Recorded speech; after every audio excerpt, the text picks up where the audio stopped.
그래서 반갑습니다. 저 누군지 다 아실 거고요. 연예팀, 이제 인사교육팀이죠. 인사교육팀의 정경 팀장님. 오늘 여기 계시는 분 말고도 참여하지 못하는 분들은 동영상 촬영을 하고 그거를 배포를 할 거거든요. 그래서 특히 이제 PSC 프로젝트 나가 있는 인원들이라든가 아까 그 물류 쪽, 물 자동화 부분에 있는 그 외부에 활동하고 있는 분들을 위해서 동영상 촬영을 하고 그거를 온라인이나 유튜브를 통해서 그 같이 공유할 수 있는 자리를 만들기 위해서 동영상 촬영 같이 하고 있습니다. 오늘 여기 10시부터가 그 사장님이 주관하신 팀장회의를 그래서 좀 빨리 진행하는 거고요. 질문 같은 거 있으면 나중에 질문을 받겠지만 추가적으로 개인적인 질문이 있으시거나 아니면 궁금한 사항들이 있으면 저나 이사관들에게 메일 주시면 답변을 드리도록 하겠습니다. 인사평가를 그 엠프론트 쪽에 입사를 좀 늦게 하셔서 인사평가를 참여를 안 해보신 분들, 그 다음에 인사평가를 그동안에 계속 여러 차례 해보셨던 분들이 다 아시겠지만 올해 조금 일부 좀 바뀌었고 주요한 사항들이 좀 많이 바뀌었습니다. 그 사항들을 중점으로 해서 이렇게 보고 간단하게 설명드리도록 하겠습니다. 우리가 인사평가를 왜 하는지에 대한 질문들을 많이들 합니다. 인사평가는 어떤 사람은 굉장히 열심히 근무를 하고 있고, 그 다음에 어떤 사람은 좀 덜 근무를 하고 있는데, 그런 사람들에게 보상이라고 그러죠. 우리가 얘기하는 그 보상에 대한 부분을 차별화시키고, 좀 더 열심히 일하는 친구를 다른 사람보다 좀 더 많이 차별화해서 성과라든가, 회사 이제 인식 차원에서 그런 높이 평가를 하기 위해서 이런 평가를 하는 겁니다. 실제로 많은 회사들이 평가를 합니다. 그러니까 우리처럼 이런 과제 수준을 해서 평가를 하는 회사도 있고, 아니면 영업조직처럼 어떤 특별한 목표 대비 매출액에 대한 걸 평가하는 조직도 있고요. 조직 전체가 그렇게 하는 경우도 있고, 아니면 다른 식의 어떤 평가를 하는 과정이 있습니다.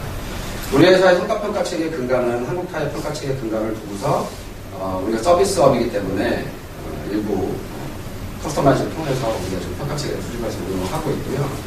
평가체계 수립된 거는 사실은 2011년 이전에도 평가가 있었지만 정확하게 2011년 6월 정도에 전체 평가 프레임워크가 수립됐고 거기 조금씩 보완이 되고 진행을 하고 있습니다. 그래서 평가 애들 부분에 대한 것들을 다들 설명을 드렸고, 그럼 평가를 이 성과라고 하는 걸 어떻게 측정할 거냐에 대한 부분에서 간단히 좀 말씀을 드리겠습니다.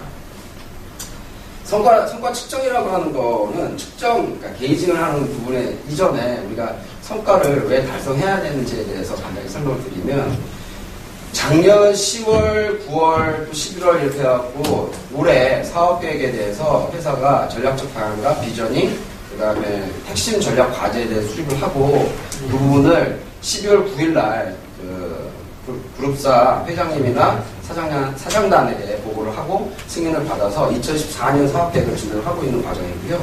그 과정에서 필요한 전략을 실행하기 위한 실행 방안들이 있습니다. 그런 부분들을 각 부분에서 수립을 했고 1월달, 2월달 그 전체 워크숍을 통해서 각 부분의 전략 방향과 전략 과제, 목표 이런 부분을 세팅을 했습니다. 그리고 이후로 여러분들이 이제 과제에 대한 부분을 수립을 해서 진행을 해야 되는데, 이런 것들을 왜 하냐면 회사가 사업계획을 달성하기 위해서 방향성을 설정을 하면 그 방향성에 이렇게 다른 요인으로 인해서 이렇게 다 방향성이 흐트러지지 않게 해서 방향성을 일체화시키기 위해서 이런 부분들을 하는 겁니다. 그래서 여기 보시게 되면 회사나 부문이 수립하고 있는 사업계획이나 업무 체계를 검토를 해서 핵심 전략과제 리스트링 합니다. 그 다음에 이 전략과제를 달성하기 위한 성공 요인을 꼽고요. 우리가 CSF라고 하는데 크리티컬 석세스 팩터의 약자입니다. 그래서 전문 용어 약자긴 하지만 그냥 우리가 보통 쉽게 풀이하면 핵심 성공 요인이 뭘까를 고민을 하게 됩니다. 그래서 이 핵심 성공 요인들이 그러면 어떻게 달성할 건지, 그 다음에 핵심 성공 요인이 달성이 되고 나면, 저게 완수가 되고 나면 어떤 형태의 결과물이 나올 건지에 대한 부분들을 지표로서 설정합니다. KPI 좀 약자들이 나오는데 이거 키 퍼포먼스 인디케이터입니다. 그래서 전략을 수립을 하고 이 전략을 달성하기 위한 성공 요인을 도출하고 그 성공 요인 달성하고 났을 때는 어떤 성과들이 나온다라고 하는 부분들을 우리가 구체적으로 수립하는 것들이 다 과제와 과제를 수립하는 과정입니다. 이게 개인도 마찬가지지만 팀도 마찬가지고 부문도 마찬가지고 회사도 마찬가지입니다. 우리가 2011년에 엠프론트 매출액이 753억 했고요. 2012년도에 733.8억을 했고 작년에 781억을 했거든요. 계속 지금 성장한 추세고 올해 우리가 사업계획 매출 목표가 1,000억입니다. 1,000억. 당초에 1,370억 계획을 했다가 1,000억으로 조정을 했습니다. 물론 이제 여러 가지 이제 외부 변수라든가 내부 변수에 의해서 매출 조정을 했는데요. 1,000억을 목표로 하고 있고 회사가 그걸 비저닝을 하고 있습니다. 그래서 그런 것들을 달성하기 위해서 지금 부문이나 팀이 어떤 부분을 가지고서 어떤 업무 체계를 갖고서 할지에 대해서는 이미 어느 정도는 구체화되어 있습니다. 그 구체화되어 있는 팀장이나 부문장들이 알고 계시는 사항들을 여러분들이 팀장이나 부문장들과 협의를 통해서 과제로 도출해 주시면 그게 이제 여러분 과제가 됩니다. 근데 이제 과제 도출 과정에서 우리가 그냥 하는 건 아니고요. 4가지 관점에서 좀 도출을 해주셨으면 좋겠습니다. 첫 번째, 내가 이 과제를 수행함으로 인해서 회사가 전략적 방향으로서 성공할 수 있을지 아닌지, 내 과제가 회사 전략 방향과 일치화되는지 아닌지에 대한 전략적 방안에 대한 것들을 여러분이 공부해 주셔야 되고요. 두 번째, 이 과제가 프로세스 관점에서 얼마나 고도화될 수 있고 회사 프로세스 관점에서 얼마나 발전할 수 있는지 검토를 해주셔야 됩니다. 세 번째, 이것이 회사의 재무적으로 어떠한 영향을 미치는지 검토를 해주십니다. 재무적 그러면은 반드시 돈과 코스트하게 연결된 건 아니고요.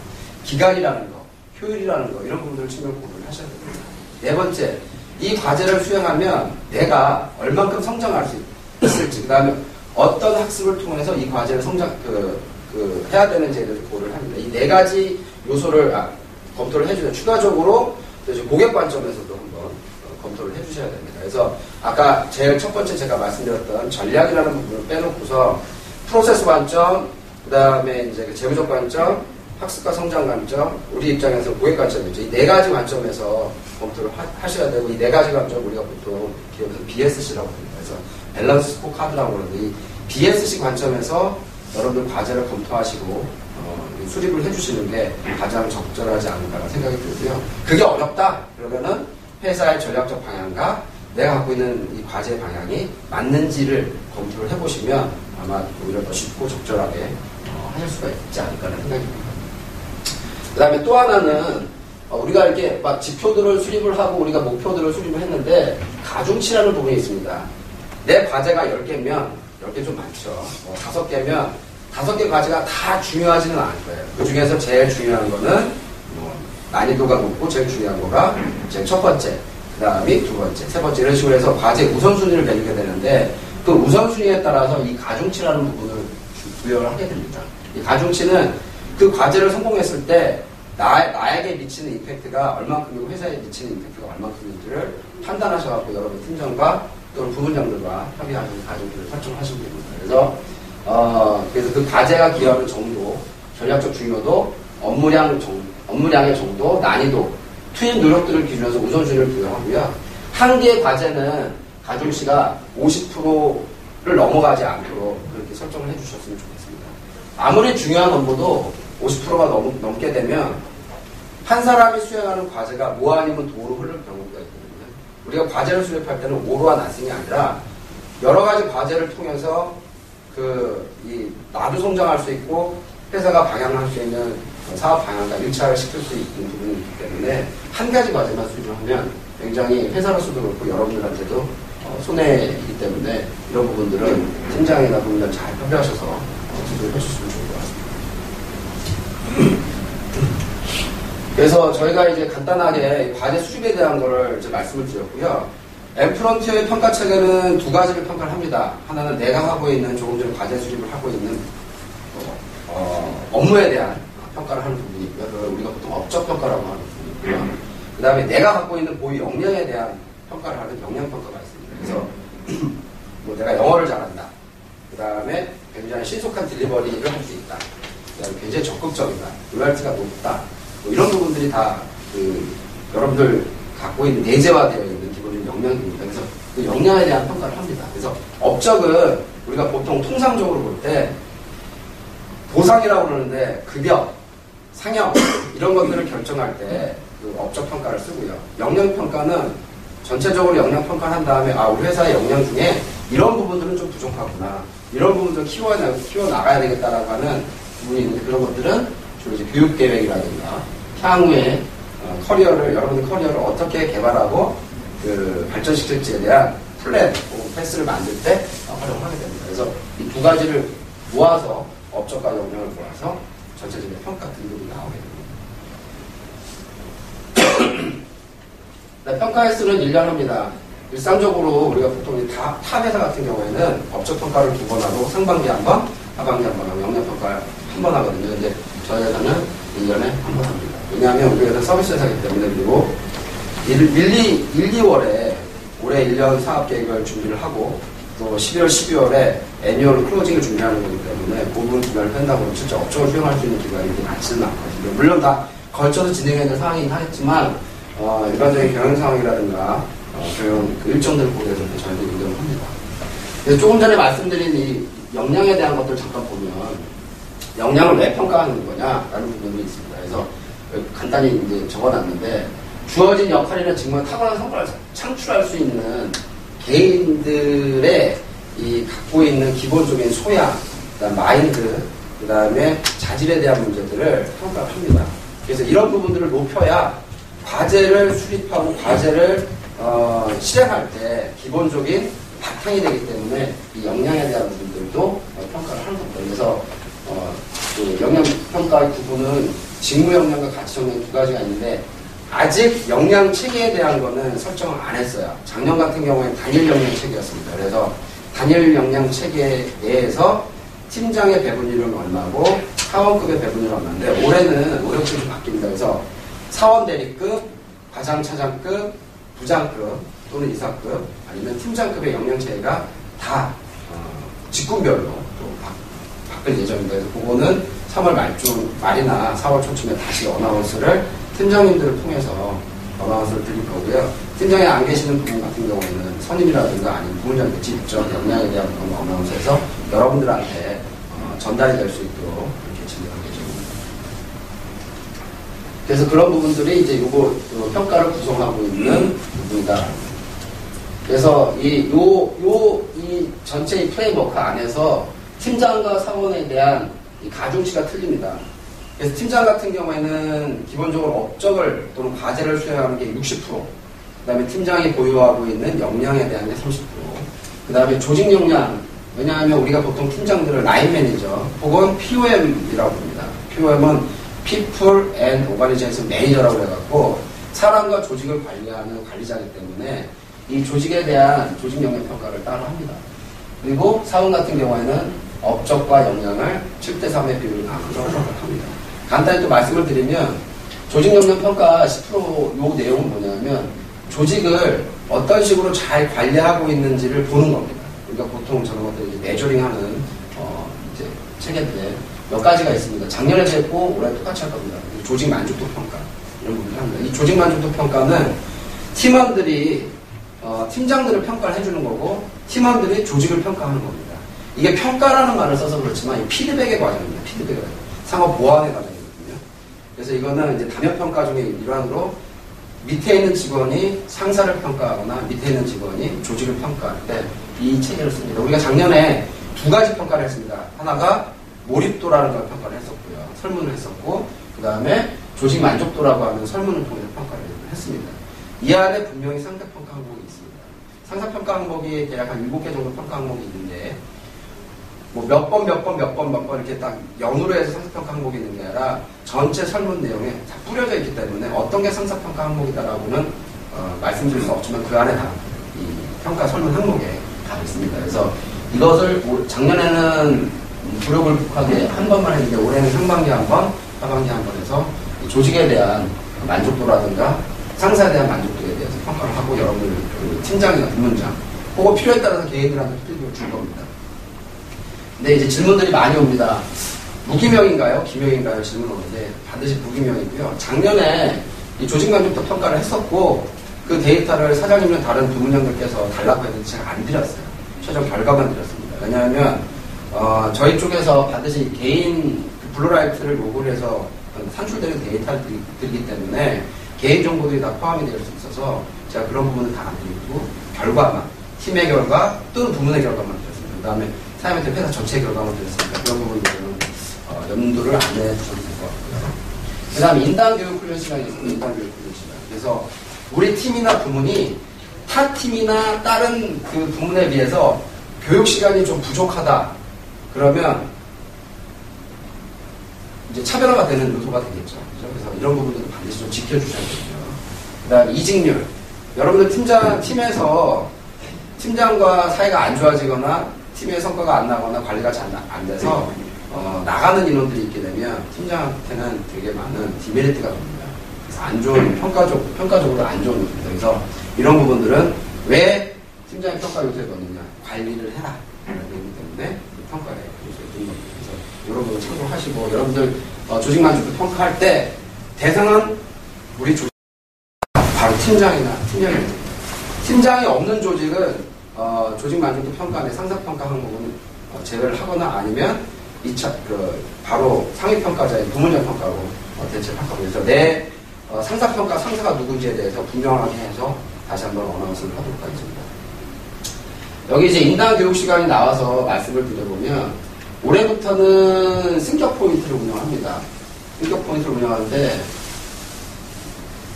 승격 포인트는 뭐냐면 과거에 우리가 진급을 시킬 때 프로모션이라고 부르는 사람도 있고 승격이라는 부르는 사람도 있고 진급이라는 부르는 사람도 있고 보통 우리가 일상적으로 진급이라고 하죠.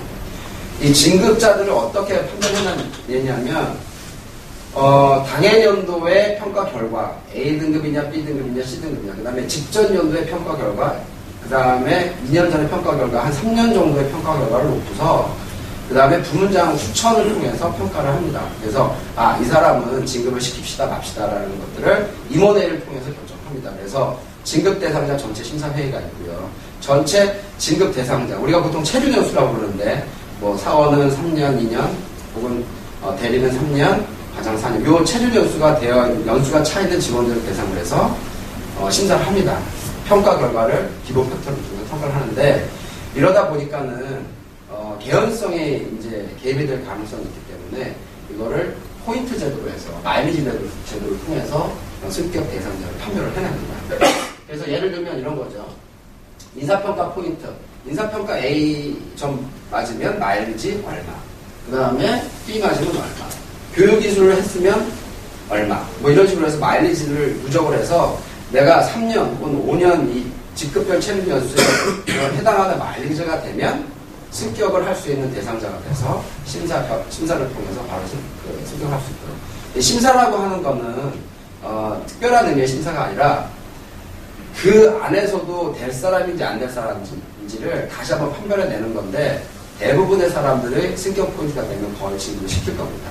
제 프레임워크에 의해서. 그렇기 때문에 부문장들이 혹은 팀장들이 승격 처리되는 대상자들에게 몰아주기식 평가를 하는 경우도 있거든요. 몰아주기식 평가. 당연연도 S입니다. A입니다. 이런 몰아주기식 평가를 하는 경우가 있는데 그거를 방지를 할 수 있는 제도가 이 제도가 될 것 같습니다. 그래서 자기주도형 승격을 구현할 수 있어요. 그래서 내가 내 성과를 스스로 자기주도형으로 관리할 수 있다는 얘기고요. 승격 관리에 대한 투명성도 확보할 수가 있습니다. 그다음에 승격에 대한 예측 및 관리를 할 수 있습니다. 올해 우리 대상자가 전체 몇 명이었는데 포인트 승격 마일리지, 승격 포인트가 안 된 직원들이 그 중에 몇 프로고요. 이 친구들은 분명히 안 될 거고, 이 친구들은 분명히 될 겁니다라고 하는 예측을 할 수, 예측 관리를 할 수 있다라는 거죠. 우리가 승격률이 그동안 관리를 안 해오다가 작년부터 관리를 했습니다. 우리 회사 승격률은 62% 정도 되고요. 한국타의 승격률이 55%를 유지하고 있고, 서비스 회사의 대부분 승격률이 50% 정도를 유지하고 있고, 제조업이 보통 한 60%에서 55% 사이를 유지하고 있습니다. 우리가 기본적으로 승격률이 높습니다. 높은 이유는 여러 가지 이제 전략적 판단이라든가 가치 때문에 좀 높여놨었는데 앞으로는 포인트 제도로 운영을 하고 나면은 대략 승격률이 55%에서 60% 사이를 왔다 갔다 할 겁니다. 승격 대상자 100% 중에 반은 떨어진다는 얘기입니다. 그러면 승격한 사람들에 대해 더 많은 보상을 주는 부분들도 고려를 하고 있고 작년에부터 그런 보상의 일환으로 해서 보상을 좀 더 차별을 시켜 승격 대상자들한테 좀 더 많은 보상을 주는 그런 제도를 구현을 했습니다. 간단히 보면 포인트 결과를 보면 이렇게 됩니다. 사원에서, 이거 3년인데요. 잘못됐고요. 사원에서 대리로 갈 때 30점을 기본적으로 평가 포인트를 획득해야 되고, 그 다음에 교육 점수를 3점을 획득해서 22점을, 이거 33점이거든요. 오류가 났네요. 33점을 획득해야 대리로 올라갈 수 있습니다. 그래서 이 비리비는 뭐냐면, 아까 얘기했듯이 B를 맞으면 10포인트를 획득할 수 있고, A를 맞으면 15포인트를 획득할 수 있고, S를 맞으면 20포인트를 획득할 수 있습니다. 다시 돌아가면. 그래서 체류연수 3년 내에 평균 B등급을 맞아서 승격 포인트로 30점을 맞고, 교육 포인트로 3점을 맞아야 진급을 할 수가 있습니다. 이 중에 그러면 하나가 S다. 이거 안 했다. 이거는 오로와 나싱이거든요. 그 교육을 이수하면 1점. 이수하지 않으면 0점입니다. 그래서 누적 개념은 3년 동안 누적 개념은 3포인트. 근데 여기 S가 나오게 되면 당연히 승격이 되겠죠. 교육이 인수점 부족한다 하더라도. 그래서 가장 우선시 여기는 건 평가입니다. 평가 점수. 근데 밑에 이제 사원 대리급은 조금 흠한 반면에 차정해서 부장을 간다. 이럴 경우에는 굉장히 챌린지가 높습니다. 평균적으로 3년 동안은 B를 맞아야 되고 2년 동안 반드시 A를 맞아야 됩니다. 그래야 2포인트가 나옵니다. 60포인트가. 그리고 교육학점도 5점을 맞아야 되는 거죠. 왜냐하면 5년, 체류연수가 5년이기 때문에 1년에 1포인트씩 해서 5점을 맞아야 되고, 어학도 있습니다. 왜 사원, 어학은 왜 사원은 없냐? 사원은 일상적으로 채용할 때 토익이나 기본적으로 어학 점수를 이제 앞으로 받을 거기 때문에, 사원급에서 받지 않고, 대리부터는 4포인트.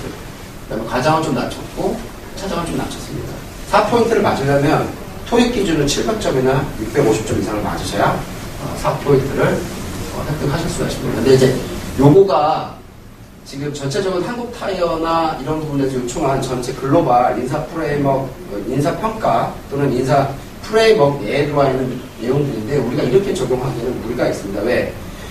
올해부터 습격 포인트를 적용해서 어학 점수를 줍니다라고 하면 준비가 안 되어 있는 과정에서 진급자가 양산이 안 됩니다. 승격자가 양산이 안 되기 때문에 올해는 어학을 하지 않을 겁니다. 대신에 내년부터 어학을 할 건데 포인트를 조금 차별화해서 할 거예요. 그래서 전체적으로 3년 내에는 이 포인트를 구성을 해서 운영하는 걸 하고 그 기간 동안에는 어학 포인트를 좀 점진적으로 가격을 높여서 진행하는 형태로 그렇게 운영할 겁니다. 그래서 원래는 우리가 포인트가 33점, 37점, 52점, 67점인데 올해는 이렇게 하고 내년에는 좀 점진적으로 좀 한 단계 높이고 후년에는 더 적극적으로 높여서 그리고 원래 그 그룹사가 지향하고자 하는 형태로 해서 캐치업을 할 수 있도록 3년 내에 단계별로 해서 승격 포인트 높여갈 예정입니다. 그래서 아까 얘기했듯이 교육이 굉장히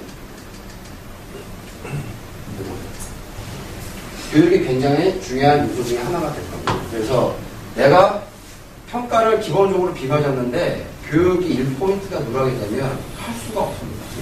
엄격하게 말해야 하거든요.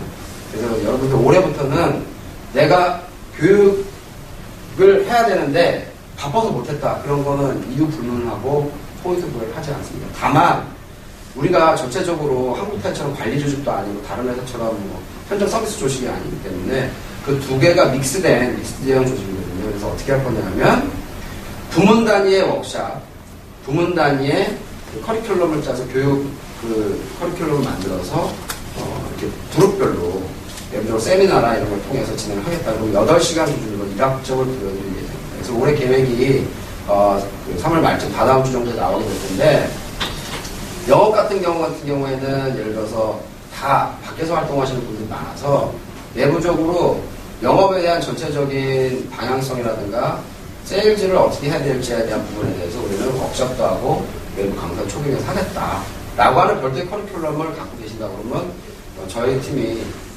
참여를 해서 그걸 도와드리고 그걸 학점을 인정해드릴 예정이고요.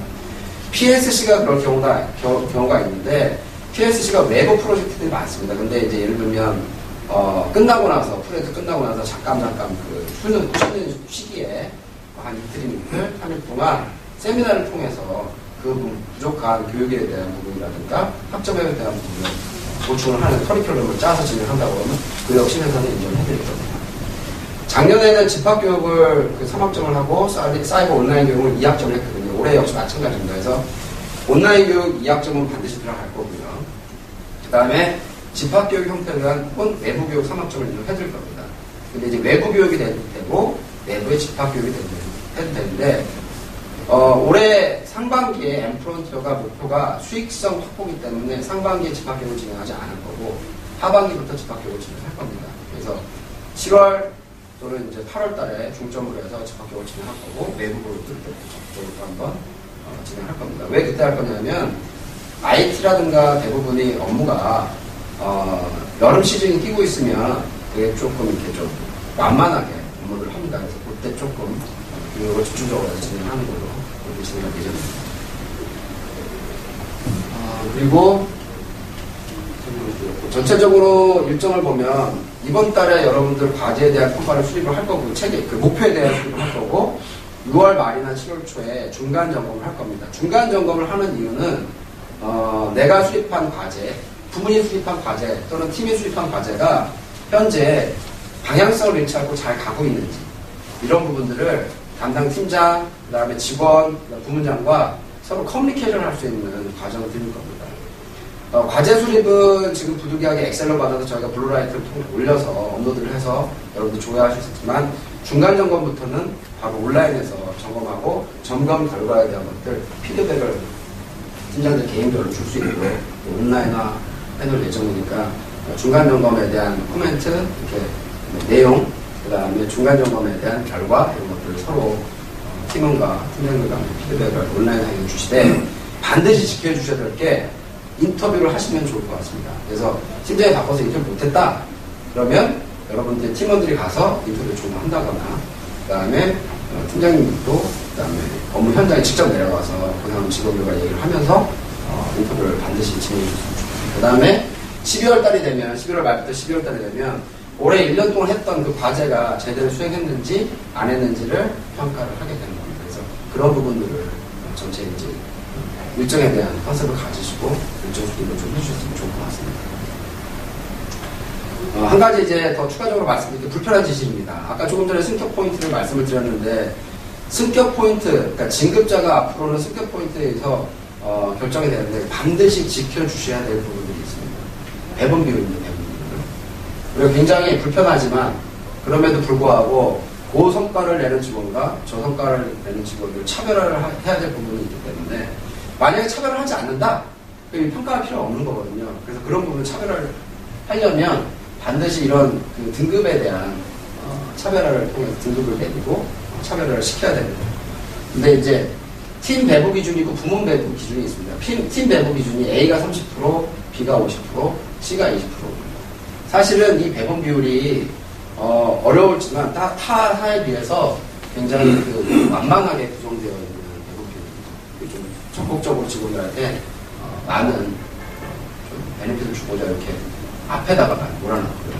부문도 역시 마찬가지입니다. 근데 팀 배분 비율과 부문 비율이 다른 이유는 S등급과 D등급을 비교하는 권한은 팀장은 없고요. 부문장들한테만 있습니다. 부문장들의 조정 권한이라고 하는데 그 조정만 하실 수 있도록 이렇게 되어 있습니다. 그래서 요거는 반드시 지켜주셔야 된다. 그 엑셀로 잠깐 보여드리면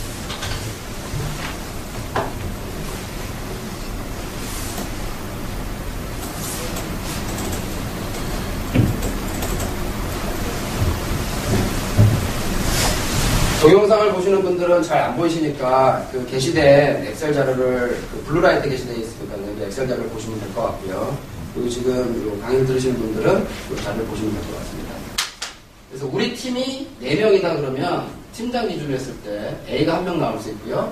B가 2명, C가 1명입니다. 작년까지는 퍼센테이지로만 지정을 해놨어요.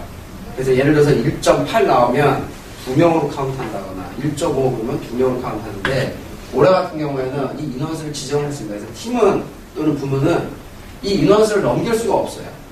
그래서 반드시 뭐 우리는 성과가 너무나도 다 좋아서 우리는 다 A 주고 싶다 그런 거 없습니다. 성과가 다 좋고 다 열심히 한 거는 전 직원이 다 갖고 있는 기본적인 사고고 생각합니다. 반드시 이 평가층에 대해서 이 등급, 이 배분 인원수 대비해서 이렇게 다 배분을 주셔야 되고 부문장님도 역시 마찬가지로 우리가 10명이다 그러면 S가 1명이 반드시 나와야 되고 A가 2명, 작년까지 같은 경우에는 부문장님들이 중도의 성향의 평가를 많이 했습니다. 그래서 B등급을 오히려 더 많이 이렇게 부여하는 경우가 있었거든요.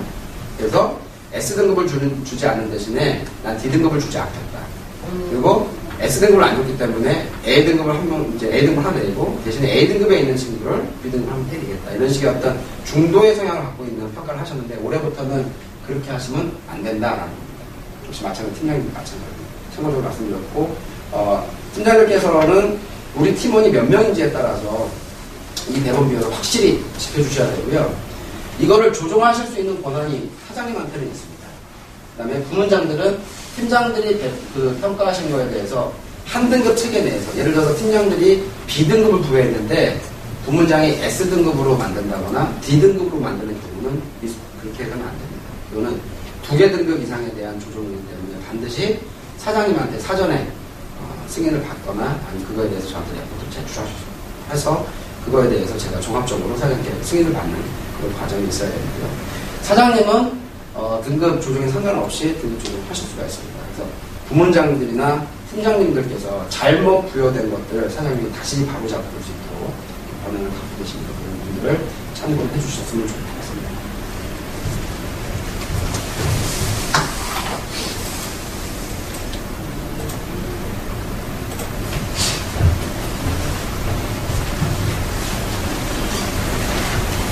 그 다음에 마지막으로 간단히 말씀드릴 게, 평가 템플릿이죠. 평가서.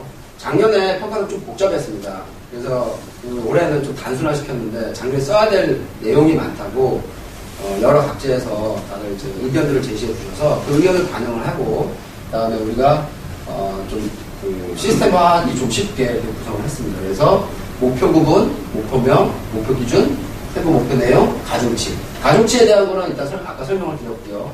목표 구분은 3가지입니다. 핵심 과제, 일상 과제, 수명 업무인데 핵심 과제는 내 이 과제가 회사의 전략 과제, 부문의 전략 과제, 팀의 전략 과제와 일치화되는 게 핵심 과제고요. 전략 과제면서 핵심 과제고요. 일상 업무는 뭐냐면 내가 계속해서 루틴하게 돌아가는 업무들. 시스템을 운영한다거나 아니면 그걸 유지보수한다거나 아니면 일상적으로 그런 부분들이 이제 일상 업무, 루틴하게 돌아가는 업무들, 일상 업무예요. 수명 업무는 부문장이나 팀장 혹은 굉장히 오래 이제 이 회사가 전략적으로 이건 반드시 전체 전략하고는 벗어나지만 갑작스럽게 전략화 방향이 바뀌어서 이건 반드시 해야 되는 경우는 수명 업무입니다. 이 3가지 업무는 중요도가 없습니다. 다 똑같은 중요도를 갖고 있습니다. 중요도에 차별이 없습니다. 다만 내가 맡고 있는 이 업무가 가중치에 따라서 과제의 중요도를 매길 겁니다.